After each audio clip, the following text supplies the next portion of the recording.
O tema que a gente vai ter lá no evento é estratégias de produtos digitais utilizadas por diversas empresas no Brasil e no mundo. Mas eu acho que daria para falar sobre estratégia de produtos digitais, né? Vou deixar mais simples ainda, então, Zé. Vou deixar mais simples ainda. Vai ficar sobre produtos. Um bate-papo sobre produtos, assim, abertão, porque a gente precisa falar sobre produtos. O Love the Problem já fala bastante, mas eu acho que nessa composição que a gente tá aqui, a gente precisa falar cada vez mais e mais e mais sobre produtos. Então, agora é a hora, Zé. Agora é a hora. Pede que o Léo atende, Zé. Léo, roda a vinheta, vai. Muito bom, muito bom. Olá, seja bem-vindo ao Love the Problem, o podcast oficial da Knowledge 21, ou K21 para você que já é da família.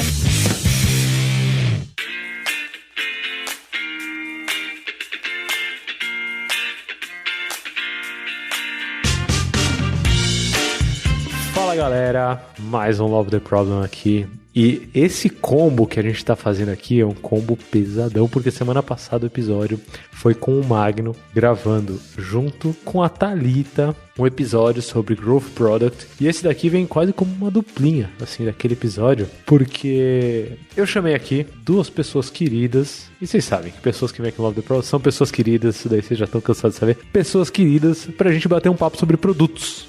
Então, para bater esse papo sobre produtos, eu trouxe aqui ZL. Vocês conhecem o Z? ZL. Bem-vindo, Z.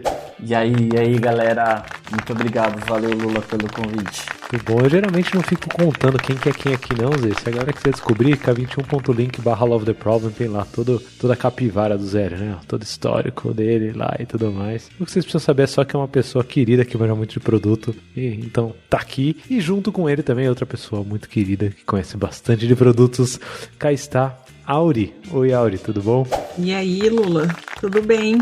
Que bom te ter aqui, que bom, que dupla que eu consegui pra estar aqui. Inclusive, não foi nem assim, eu falo que dupla que eu consegui como se o mérito fosse muito meu, né? Eu tenho mérito só de ser amigo de vocês dois, mas quem armou isso tudo aqui, quem deu as ideias pra gente estar aqui, foi a galera que tá organizando o Product Summit Pocket, que se você está ouvindo esse episódio antes de 24 de junho de 2021, às 19 horas, ainda dá tempo de você se inscrever no evento gratuito. Para você se inscrever, vai lá no Instagram, @LoveTheProblem, lá na bio do nosso perfil no Insta, tem o link para você se inscrever. Eu tô falando isso porque tanto a Auri quanto o ZL vão palestrar lá, inclusive as talks deles têm uns nomes muito bons assim. O ZL é Back to the Basics, o da Auri é Por que produtos falham. Tão ansioso que eu já chamei vocês para bater papo antes, né? Sobre o assunto, sobre o produto. E quem sabe também que essa combinação aí não é algo que vai gerar insights pra galera também, né?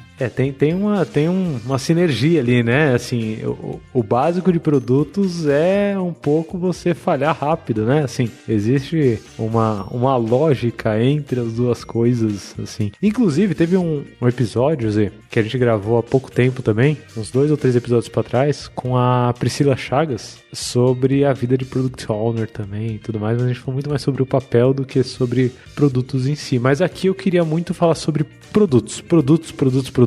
E aí eu queria trazer, eu gosto muito de puxar pelo problema, né? Não sei, eu tenho esse negócio, sabe, de gostar do problema, assim. Eu queria puxar muito do problema, Auri, pra saber hoje quais são os principais problemas que a gente tem quando a gente fala de produtos no mundo. Por que eu tô perguntando isso, né? Porque eu já parto de uma história pessoal que eu tenho, que é durante muito tempo na minha carreira, principalmente desenvolvendo software, né? Fazendo código ali, construindo software, eu não ter tido esse aprendizado de o que são produtos, né? Assim, por que a gente devia falar sobre produtos? Eu não enxergava o que eu fazia como produto, né? Então eu queria trazer um pouco dessas angústias aqui para começar, esses problemas que a gente vê no dia a dia, assim, que vocês, enquanto pessoas que conhecem bastante produto, que vocês veem no dia a dia, assim, quando a gente fala sobre produtos, que cheirinho estranho que a gente tem no ar e que provavelmente quem tá ouvindo Love the Problem também sente ali, ó, em cada uma das organizações, principalmente as mais tradicionais ali, né, que não estão buscando uma cultura de produtos. Que cheirinhos estranhos vocês sentem no ar?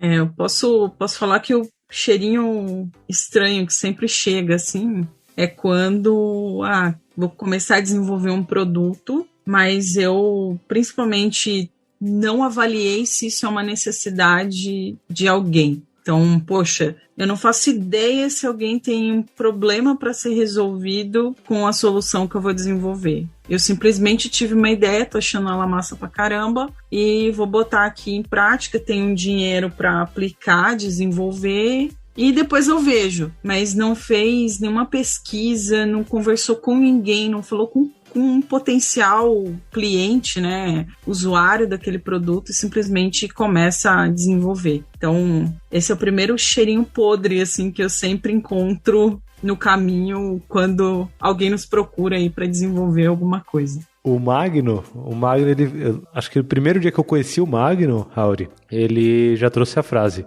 ideia pra mim, pagou R$1 a dúzia. Vale pouco, vale muito pouco, vale nada. E outra coisa que veio na minha cabeça enquanto você tava falando desse cheirinho estranho assim, que todo mundo já sentiu na vida, né? Outra coisa que veio na cabeça e surgiu cedo aqui no episódio, mas você já foi certeira, é o videozinho do Bullet Ball. Bullet Ball, pra quem não viu, k21.link/Love the Problem, vai lá no backstage, vê o videozinho do Bullet Ball, porque a Auri foi certeira assim, né, Zé? Pá! Foi certeira ao ponto. E eu também costumo dizer muito assim, e pra mim esse é até um mantra, que produto bom é produto que as pessoas usam, né? Se a gente tá fazendo alguma coisa que o usuário não tá usando, cara, é muito provável que a gente fez algo muito errado, né? E hoje em dia a gente tem muito isso no mercado, porque a gente foca tanto em boas práticas de como fazer alguma coisa, que às vezes a gente esquece, né, de ir ali no básico da coisa, que é perguntar se o cliente quer aquilo. E eu acho que a gente pode também trazer muita coisa de falar de experimentação, de errar, porque no final, gente, isso que a gente fala de desenvolvimento de produto não é algo que acontece agora há 20 anos, desde que a gente cunhou metodologias ágeis. Cara, isso é coisa que é latente da nossa espécie. A gente aprendeu a viver e a melhorar como que a gente vive e transformar a nossa vida de uma forma melhor, cara, desenvolvendo produtos, né? Trazendo essas coisas que resolvem o problema das pessoas, a gente resolvendo nossos próprios problemas, foi assim que a gente evoluiu. E lá atrás, a gente tinha muita proximidade, né? Se for ver, hoje a gente, sei lá, tem bilhões de pessoas aí dentro de um processo de produção, de produtos e tudo mais. E no passado, a gente tinha muito mais conexão com esse problema. Então a gente meio que começou, tipo, eu entendo o que o cliente quer. Só que conforme os anos foram passando, essa distância ficou muito grande. Então acho que esse ponto que a Auri trouxe pra gente, cara, se não o maior, cara, é o primeiro que tem que ser atacado. Porque a gente desenvolveu um produto que as pessoas não usam, significa que a gente está perdendo a coisa mais importante da nossa vida, nosso tempo. A vida é muito curta pra fazer coisa que ninguém precisa, né? Demais. E você falando isso, Zé, quando eu tinha 19 anos, no meu primeiro emprego formal, digamos assim, foi numa telecom. E eu ia trabalhar por um novo serviço lá, que era telefonia móvel dessa telecom. Até então, ela só atendia fixa. E eu já trabalhava lá.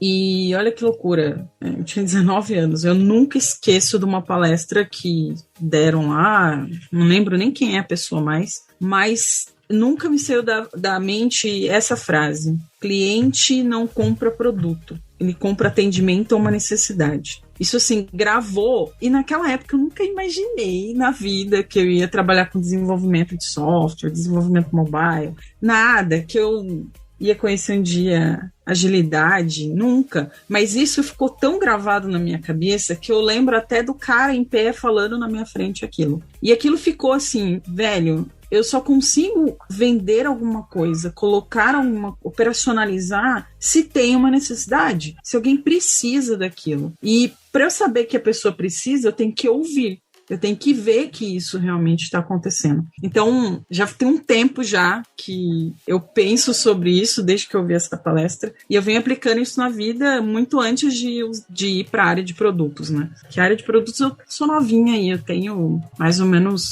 6, 7 anos, né? Então, ainda estou engateando. Mas faz muito sentido. E toda vez que eu vou desenvolver um novo produto aqui na Gera, pode falar o nome da empresa, né? Não tem problema não, né, Lula? Claro, muito pelo contrário, né? Inclusive, obrigado pra Gera, que me convidou pra fazer uma palestra lá maneiríssima sobre fluxo de trabalho e tal. Tá online, vai estar lá no k21.link/Love the Problem, né? Vou botar lá também o link dessa palestra. Foi muito bom. E aí, assim, toda vez que alguém chega, eu sempre pergunto isso. Cara, que problema você está tentando resolver? Que necessidade você está tentando atingir? Na maioria das vezes, eles não sabem essa resposta, né? Isso que é o mais louco. E aí, assim, tem formas da gente fazer isso, né? E aí, acho que o Zé ali pode até trazer alguns exemplos aí. Vou jogar para ele agora a bola que eu... tá quicando aqui. Mas tem várias formas da gente entender se... Antes da gente gastar esforço, né? Nosso tempo e dinheiro somados... Pô, será que vale a pena realmente a gente fazer um produto? E aí tem várias maneiras da gente obter essa resposta, né? Total. E, por exemplo, ideia. Quanto tempo você leva pra ter uma ideia? Cara, eu sou aquela pessoa que fica lá no horizonte 3, sabe? Eu acordo lá no horizonte 3. Cara, ideia. Quantas ideias eu ponho em prática? Muito poucas. Que diz que a velocidade que a gente tem de pensar e ter essas ideias é completamente diferente a que a gente opera, né? E até mesmo o produto já vem do negócio desse. Como que você vai fazer um MVP de uma pasta de dente? Cara, você precisa fazer o produto, você precisa, cara, ter matéria-prima, você precisa implementar, você precisa produzir, você precisa pôr na prateleira, precisa fazer os 5P do marketing, né? Que é preço, praça, produto e promoção. Promoção, isso. Tô lembrando aqui, bons tempos de faculdade. Eu sou péssimo de memória, mas obrigado aí, Lula. E aí, como que você tem essas grandes ideias, né? E como que você adapta tudo isso? Às vezes a gente sempre pensa, cara, da ideia até a prateleira, né? Tipo, como, cara, que eu vou escalar, fazer essa escala, vender para o Brasil inteiro. E até o lance do produto tem um pouco disso, né? Que, igual eu estava falando anteriormente. O produto não nasceu lá quando a gente fez o Manifesto Ágil. Cara, o produto vem desde 1900 e vou chutar um ano. 31, sei lá. E o que acontece? A gente vem desenvolvendo esses produtos. Só que hoje a gente tem a possibilidade de experimentação, quando a gente fala de produto digital, que a gente não tinha lá no passado, né? Que a gente até tinha em pequena escala, de certa forma, mas hoje, cara, a gente tem a possibilidade de conseguir validar esses produtos, essas ideias, direto no delivery, sem que a gente tenha que mudar o design, né? Então, o básico da coisa hoje é a gente aproximar a descoberta da entrega, né? O discovery do delivery. Só que hoje a gente tem já, cara, cliente, a gente já tem milhões de ferramentas que a gente pode aplicar, de formulários, para entender se a gente consegue atender aquela necessidade, né? Porque o MVP, para mim, nada mais é do que você pegar algo no service delivery, você validar se essa ideia faz sentido para que você tenha que mudar o desenho organizacional da sua empresa, o modelo de negócio, criar novas linhas de receita e por aí vai. Então,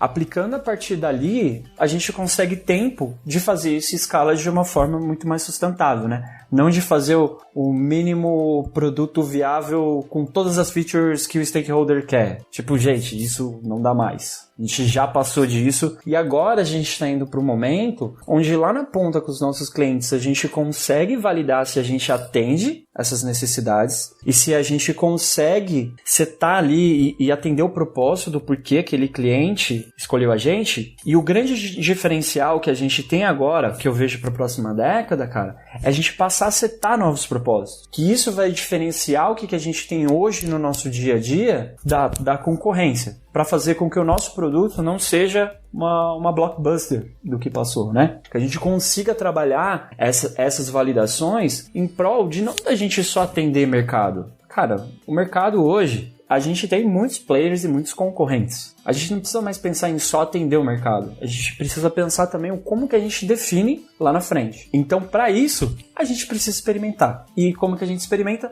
Cliente. Essa pessoa tem que estar na nossa frente, sentada, e a gente tem que olhar para essa pessoa e conseguir entender não só apenas que as nossas perguntas tragam insights para atender hoje, mas, cara, como que a gente prospera com essa ideia. Minha cabeça tá fervilhando aqui de coisa para trazer para vocês que lidam com produto direto. Eu vou selecionar uma aqui que durante a fala de vocês começou a subir aqui na minha cabeça e meu olfato ainda não é muito aguçado. Então eu não consigo saber se é um cheirinho estranho ou se não é quando acontece. Porque quando você fala, Zé, por exemplo, de tem que olhar pra pessoa que tá ali como cliente, né? E tem que validar, né? Pra eu ver se a ideia é boa, a Ori trouxe, né? Ver se a ideia é boa, ao invés de sair me comprometendo com a ideia e tal, sair me comprometendo e investindo muito. Qual que é o limite? E essa aqui é a braba, hein? Vocês estão preparados? Olha lá, meu olfato não é aguçado, mas qual que é o limite entre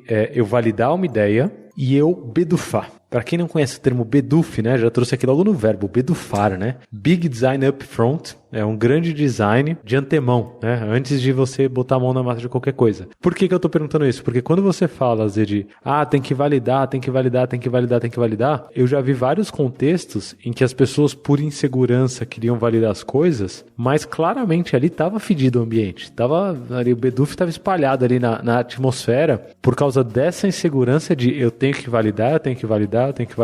E aí eu, enquanto pessoa que tava ali esperando pra codar, eu ficava chupando o dedo assim, né? Beleza, tem que validar aí, beleza, mas e aí? Quando que a gente vai fazer o rolê de verdade, né? Ficar nessa de, vou validar, e não sai. E aí subiu o cheirinho de beduf, né? Qual que é o limite, assim? Me ajuda a aguçar um pouco o meu olfato. Qual é esse limite que vocês veem entre você validar alguma coisa, bedufando e sem bedufar?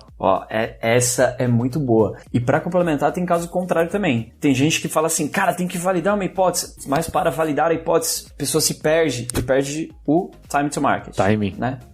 Então, tem essas duas coisas. Existe o beduf ali de criar aquele espaço e não lançar a ponto de simplesmente esperar alguma validação que não vai acontecer. E existe o outro de você criar uma série de mecanismos para validação que na verdade fez você perder o time. Não sei se são coisas diferentes. Mas o que eu vejo aqui, Lula, e aí passo para olhando na sequência também, é que assim, uma boa ideia, ela precisa resolver uma necessidade real de mercado. Qual que é o limite entre a hipótese e virar um beduf? Você tem que entender ali do mercado total que você tem. Dentro daquele mercado total, qual que é o mercado endereçável que você gostaria de atingir com aquela ideia? Porque se você não atingir esse mercado endereçável, que é a parte ali, a fatia menor do mercado que você quer inserir, significa duas coisas. Ou que a sua ideia não é legal e você tá fazendo um puta design em cima de algo que não vai atender a real necessidade do mercado, ou então ele tá resolvendo algum outro tipo de problema que você não enxergou. Então você não tá endereçando aquilo pro mercado que tem aquele prêmio. Aí é beduf. Aí é beduf porque você tá patinando. Tá patinando, exato. Eu vejo uma outra questão também, e aí pegando um pouquinho do Lean Startup, né? A questão de você forçar demais esse lance de validar. Esse é um outro ponto que eu sempre discuto. Nossa, a gente tem que validar. Eu gosto de trazer um questionamento. E quando a gente invalida, eu gosto de buscar assim, vamos tentar invalidar o seu produto, não validar, né? Então, tentar fazer de tudo para que ele não dê certo. Porque se ele passar, poxa, ele vai ter um grande sucesso esse produto. Então, isso é uma outra provocação que eu sempre faço. Vamos tentar invalidar? Vamos ver se ele invalida? Vamos fazer questionamentos? Vamos colocar ele em situações estressantes em que daria tudo errado, mas se dá certo, é um momento que eu validei. Porque a gente vai muito nessa de tem que validar e às vezes a gente faz até as perguntas erradas para o nosso cliente e a gente força a necessidade. E às vezes ele nem tem aquela necessidade, mas o jeito que a gente aborda, ele acha que tem inicialmente, usa ali um pequeno período, depois passa, abandona. E aí você tem um produto que falha, né? Com um tempo muito curto, ele vai falhar. E aí você poderia ter invalidado a ideia, ou pivotado, muito antes de ter colocado tanta energia assim. Eu gosto sempre de trazer essa provocação. Invalidar mais do que validar. E aí, assim, você falou, vou voltar um pouquinho, porque você falou uma coisa bacana lá atrás, sobre a questão do designer na verdade, e do delivery, né? Da questão da experimentação, eu não precisar realmente mexer atrás para poder entregar um produto ou uma experiência na frente. A gente está vivendo isso agora, inclusive, de olhar para o que a gente está entregando hoje e falar, poxa, mas peraí, eu já consigo mudar aqui, mas eu não preciso mudar todo o processo, vou mudar essa ponta. E aí eu já entrego uma experiência melhor, porque eu estou ouvindo exatamente o que você falou também, Zé, o propósito do meu cliente ao chegar até a gente. A gente tem usado o Fit for Purpose Card para perguntar, né, como é que os nossos clientes chegam até nós. Qual a experiência que eles tiveram depois de um tempo. E aí a gente tem visto que, né, essa simples pergunta que você falou do propósito, né? Mais do que pegar o propósito e se adequar, é criar novos propósitos, né? E a gente tem buscado um pouco disso, Zé. Você falou e aí caiu essa ficha na minha cabeça. Caraca, a gente tá fazendo isso, mas eu não sabia que era isso. Isso é muito louco, porque quando a gente pensa, por exemplo, no iPhone, ninguém nunca na vida imaginou que antes, né, já os caras lá imaginaram, lógico, mas a gente aqui, né, seres humanos normais, que, caraca, seria tão massa a gente ficar scrollando uma tela sem ter botão nenhum, simplesmente só interagindo com a tela, e simplesmente o iPhone surgiu, não estava pronto, né? Porque talvez se fosse esperar tá pronto, tinha perdido aí o time to marketing que você falou. E aí, poxa, não, vamos criar uma necessidade? E aí vem uma outra provocação. Lembra que eu falei? Cliente não compra produto, compra atendimento, uma necessidade. E se eu criar uma necessidade para esse cliente? Será que eu consigo colocar um novo produto? Será que eu consigo validar, né? Voltando à questão da validação ou não? Maldito capitalismo, né? Criando necessidades. Ai, Lula, não fala isso. A gente gosta de dinheiro, fazer o quê? Dinheiro compra bananinha, compra maçãzinha pro Renan comer. Então a gente tem que gerar dinheiro, não tem jeito. Mas é isso. Pensa só, como que a gente pode criar algo que vai gerar esse novo propósito, essa necessidade? E acho que é isso que a gente tem que começar a rodar mais e pensar mais nesse mundo de produtos. E fica a provocação aí, para quem estiver ouvindo, o que vocês andam fazendo, né, nesse mundo de produtos aí? O Zé vem do marketing, né, Zé? Só para ter certeza. Sim, eu sou formado em propaganda e marketing. Então a culpa é sua, você que estudou para gerar necessidade. Legal. Cara, um dia eu acho que a gente pode falar da história da gestão de produto aqui, que seria um episódio muito da hora também, que eu acho que a gente teria muita coisa para falar. Tá convidado já, tá convidadíssimo. E aí, o que eu te digo sobre tudo isso, Auri? A resposta, ela é a mais simples possível, que é voltar pro simples. A gente é responsável por tornar as coisas complexas. Só que as necessidades, elas são simples, elas são básicas. Cara, se você pega a pirâmide de Maslow lá, ali tá a resposta para todo novo produto, tudo que a gente for fazer. Então a gente tem que começar a pensar as coisas de forma mais simples, né? O Elon Musk, ele não simplesmente acordou e falou, cara, vou criar a Tesla aqui, quero carros autômatos com essa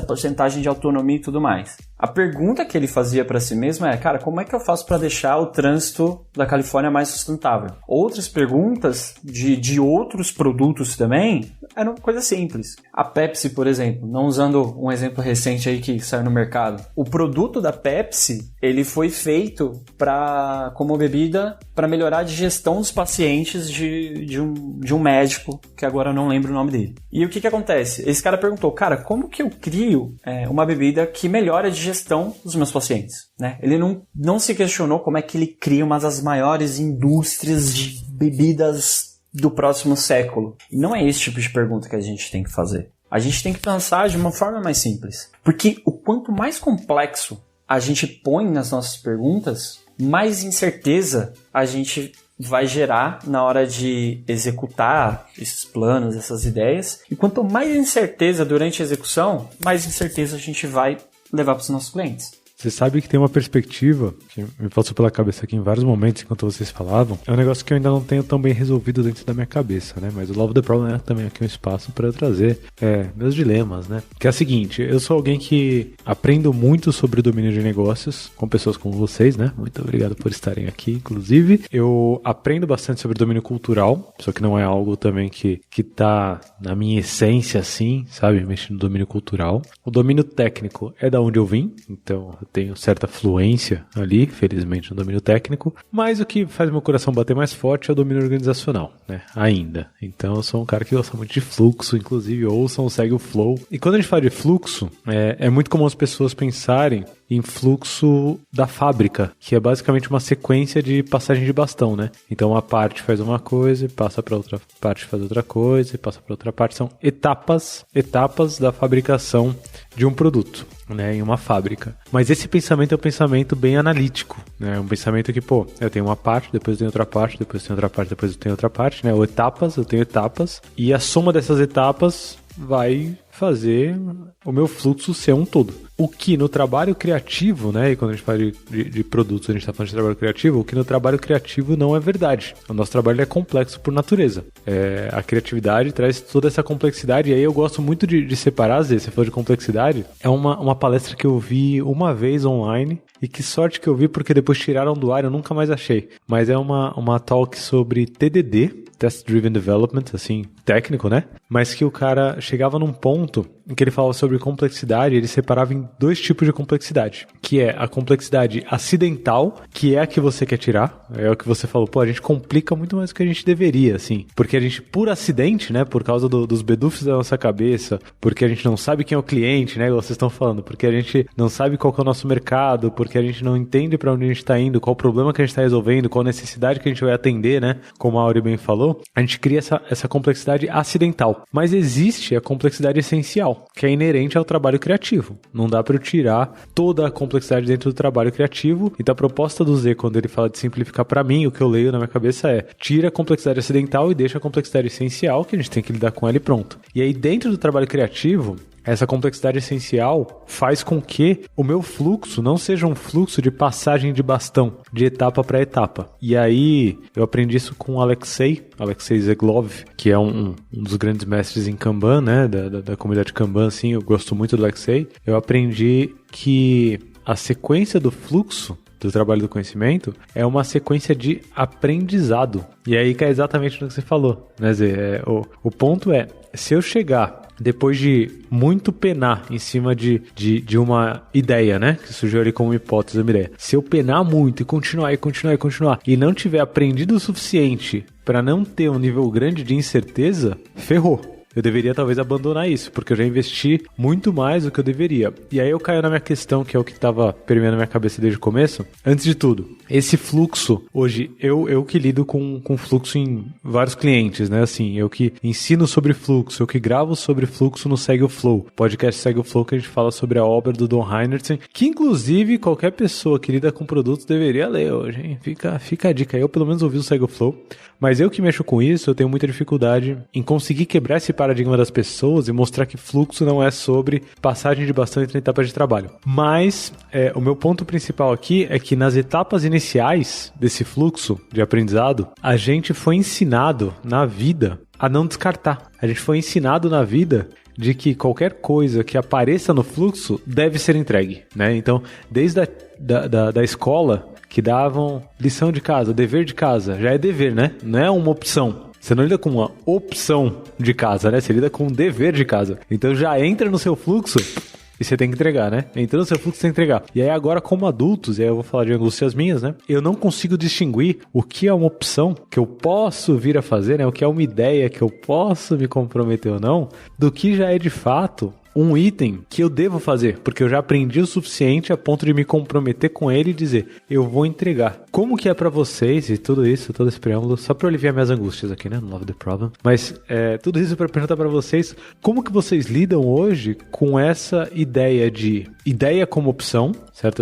Esse pensamento de ideia ser só uma opção, que vale, como disse o Magno, quando eu o conheci, Magno de Santana disse, quando eu o conheci, vale R$1 a dúzia, né? Só uma opção. Ou ideia como algo com o qual a gente vai se comprometer de fato e descer o rio até o final, né? E entregar e botar na mão de alguém de fato e tentar fazer dinheiro com isso. Como vocês lidam com esse ponto de comprometimento, sabe? Que as coisas deixam de ser opções e passam a ser itens comprometidos de fato e que a gente vai botar a mão na massa, assim, no dia a dia. Legal, Lula. Eu tô lidando com isso num produto que a gente tá desenvolvendo agora, inclusive. Sempre quando a gente fala de escopo, eu gosto de falar que é uma ideia de escopo escopo. Eu nunca falo, é um escopo. Precioso, hein, Áureo? Precioso isso, hein? Sempre que eu falo de escopo, eu falo sobre uma ideia de escopo e nunca sobre escopo de fato. Você já tá classificando como opção, né? Sensacional, ó. A cabeça explodiu aqui. E aí, assim, agora mesmo a gente chegou numa fase que o time tinha desenvolvido, e aí, poxa, o cliente precisava usar, não estava usando ainda. Aí eu entrei nesse projeto, né, agora, recente, tem um mês e pouquinho. E a primeira coisa que eu olhei e falei, mas peraí, quem tem que usar não tá usando ainda? Nada do que a gente fez, nenhuma tela, nenhuma funcionalidade? Não. Falei, não, tá errado. A gente precisa colocar para ontem na mão de quem vai usar esse sistema, esse produto. E aí, cara, foi 1, 2, 3 semanas, aí a gente pegou o escopo que tinha, e aí eu falei, não, cara, vamos descartando, vamos cortando algumas coisas aqui, porque vamos no core do core. Vamos ver o que realmente o cliente precisa para agora. Não é para daqui 3 meses, daqui 5 meses. E aí a gente conseguiu reduzir bastante. E aí, acho que em 3 semanas, no máximo, já tinha, tipo, o ambiente de homologação para o cliente usar. Porque estava naquele ambiente de stage ainda, sabe, Lula? E aí entrou em homologação, o cliente já começou a usar. Aí vem aquelas coisas assim, mas o cliente não está usando, não está validando. E não sei o que. Aí eu trouxe uma outra coisa. Falei, a gente tem tudo isso aqui de ideia de escopo. A gente não vai mexer em mais nada. A gente parou aqui. Não vamos mexer em mais nada. Enquanto a gente não pegar isso que a gente entregou, ir lá com o cliente e fazer um research. Então vamos sentar, vamos ouvir, vamos ver como que eles estão operacionalizando, vamos ver como é que ele está usando. Mas assim, não é o protótipo, é o real já é o produto entregue. E aí a gente está nessa fase agora. Estamos terminando um lote de coisas que a gente tinha mais certezas. Aquela ideia de escopo tá lá, vai ficar lá, porque eu nem sei se eu vou usar ela ainda. Deixa ela lá, né? Não me comprometi com ela. Engraçado, Lula, que esse time eu entrei e falei pra eles assim, olha, eu não quero galinhas no meu time, eu só quero porquinhos. E aí o time ficou assim, como assim? Eu falei, quero porquinhos, quero gente comprometida com o que a gente tem que entregar de real e de bom pro nosso cliente, ok? Aí a galera, eita! Aí eu contei a história lá do restaurante, do Porco da Galinha, né? Que todo mundo deve conhecer. Que inclusive, olha, só um parênteses. Deixa eu contar bem rápido aqui essa história, porque eu tenho um pedido pra fazer pra quem ouve Love the Problem. Bem rápido. A história eu não posso usar, né, Lula? Não, calma. Por enquanto pode, porque eu não tenho alternativa melhor. Mas a galinha e o porco resolveram abrir um restaurante. E aí a proposta foi a galinha entrar com os ovos e o porco entrar com o bacon, né? E aí ferrou, por quê? Porque a galinha, ela tá só envolvida, né? Ela dá o ovo ali, mas ela não tá com a pele em jogo, enquanto o porco tá dando a pele ali. Mas eu contei essa história bem rápido, só pra quem não conhecer, né? Mas pra fazer um pedido público aqui, pra quem ouviu esse episódio, pra me ajudar a fazer uma versão dessa história em que a gente não precisa comer bichos mortos, né? Que o porco ele tá ali, ó, se matando. Que isso? Ninguém quer isso, não. Deixa o porco vivo. Então analogias com vegetais ou qualquer outra coisa da vida são muito bem-vindas em k21.link/LoveTheProblem. Então você falou, Áureo, que queria porquinhos ali, pessoas comprometidas de fato, né? Com a pele no jogo. Exato, muito mais nesse sentido de comprometidos mesmo.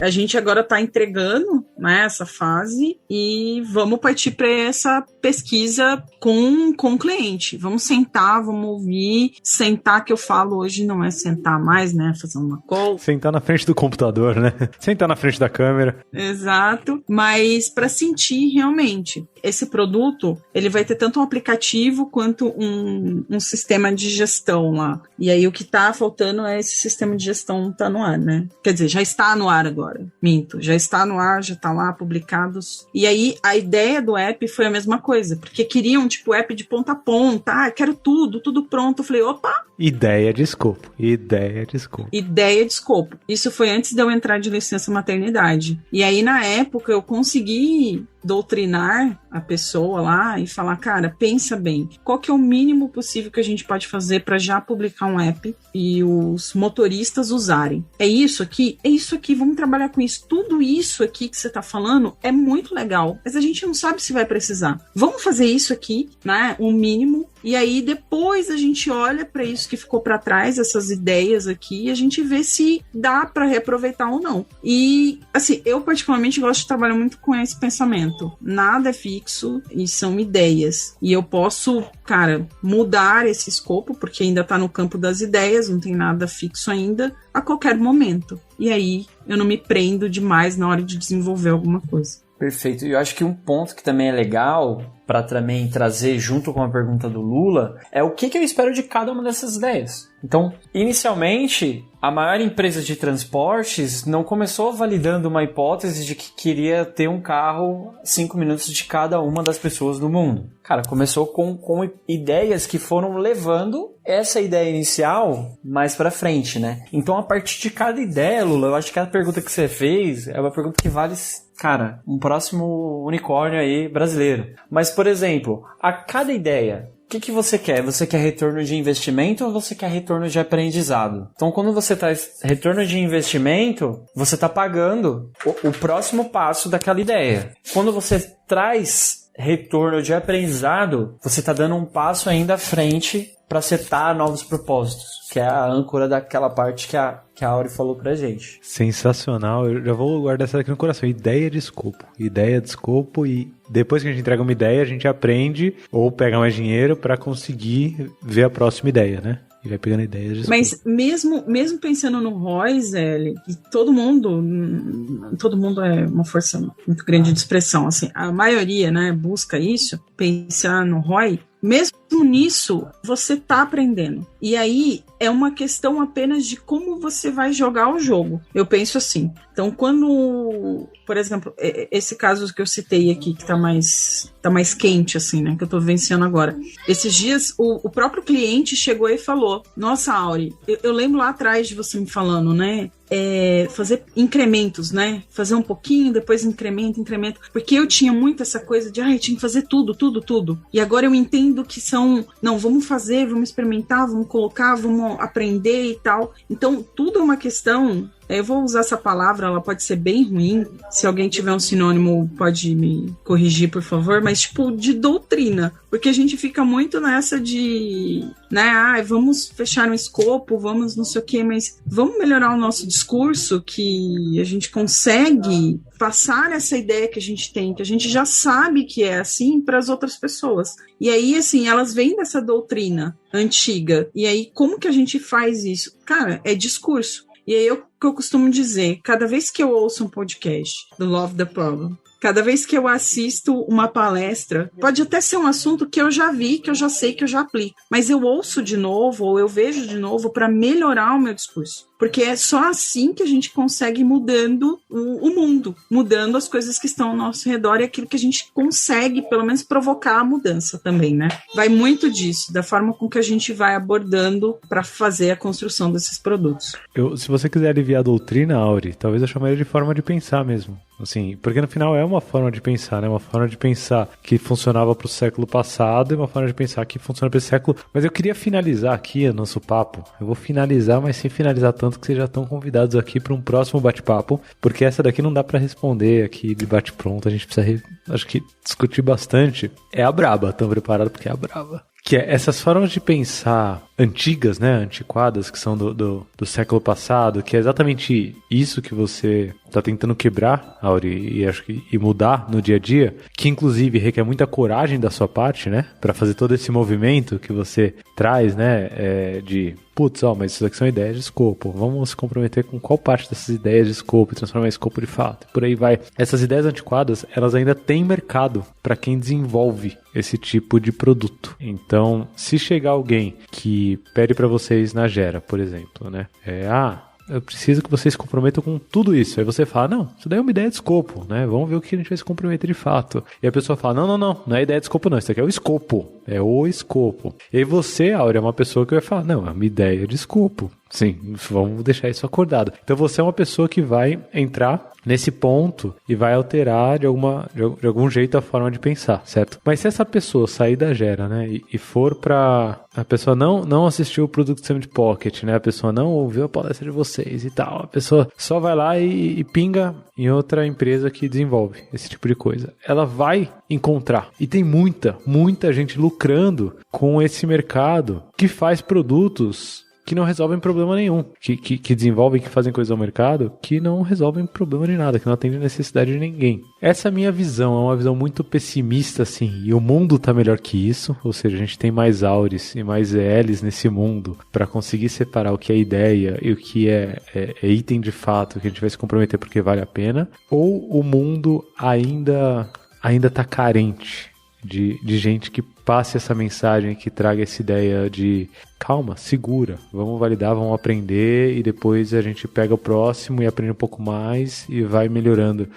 O quanto o próprio sistema que faz produtos ainda incentiva essa forma de pensar antiga. Essa que é a braba que é lançar, porque eu já sofri muito com isso. Eu tô trazendo muito minha angústia, né, assim, quando eu falo disso, mas eu já sofri muito com isso antes da minha vida na K21, que inclusive hoje eu compartilho com você, né, Zé? ZLK21 também. Sim, olha, Lula, para responder essa pergunta, eu arriscaria dizer, se a minha resposta fosse otimista, a gente teria muito mais cases de muito mais outras indústrias no mercado, não só Brasil, no mundo, para a gente contar essas histórias. E a gente ainda vê muito monopólio de empresas que fazem aquele negócio do jeito tradicional e não querem mudar. Porque, cara, elas não têm concorrência. Esse mindset, ele só quebra quando as empresas querem mudar. Então, eu ainda acho que existe muito mercado dessas empresas que estão no tradicional, só que eu acho que não tem mais espaço. A gente fazer esse tipo de transformação de forma de pensar é uma coisa que deveria ter acontecido no passado. Daqui para frente, é uma questão de subsistência de negócio. Então, eu ainda sinto que existe muito,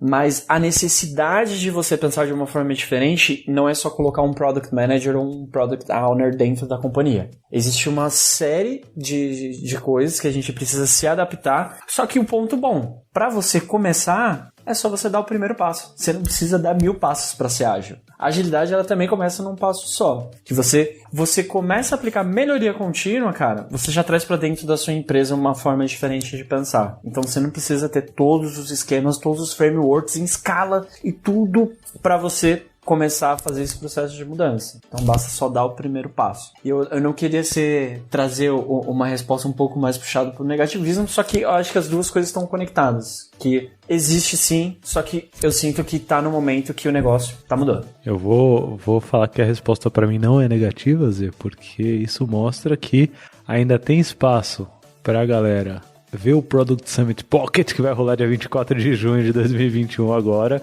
Então esse talvez seja um bom primeiro passo. Você levantou, eu cortei. Vi aqui a bola no ar, cortei. Então assiste lá o Z com a palestra Back to the Basics. A Auri falando porque produtos falham.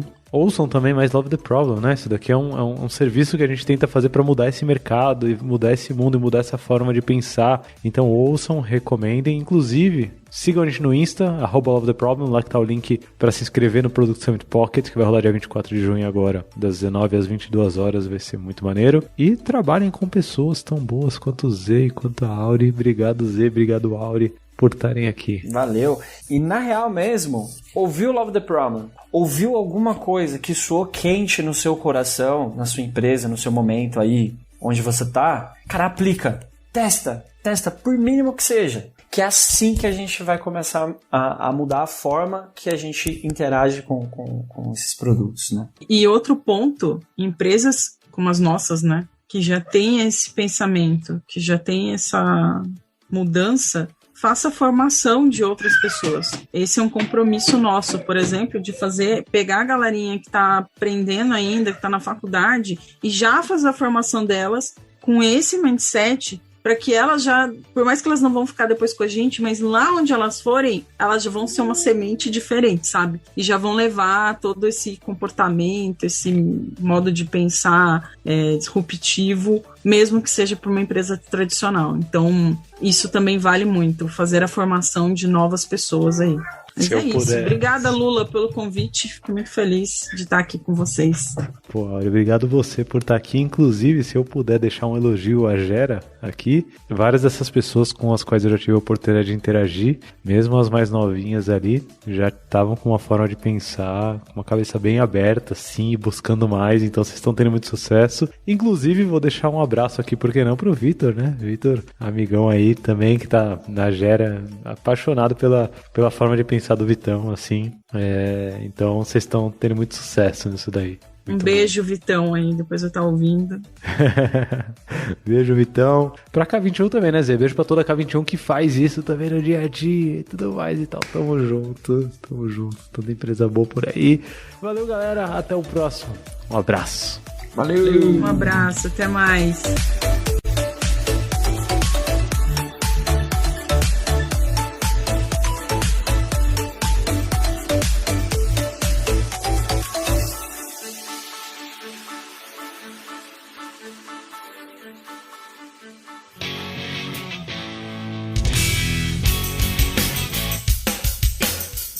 Você acabou de ouvir mais um episódio do Love the Problem. Esse podcast chega até você com o apoio da Knowledge 21. Confira mais um K21.com.br.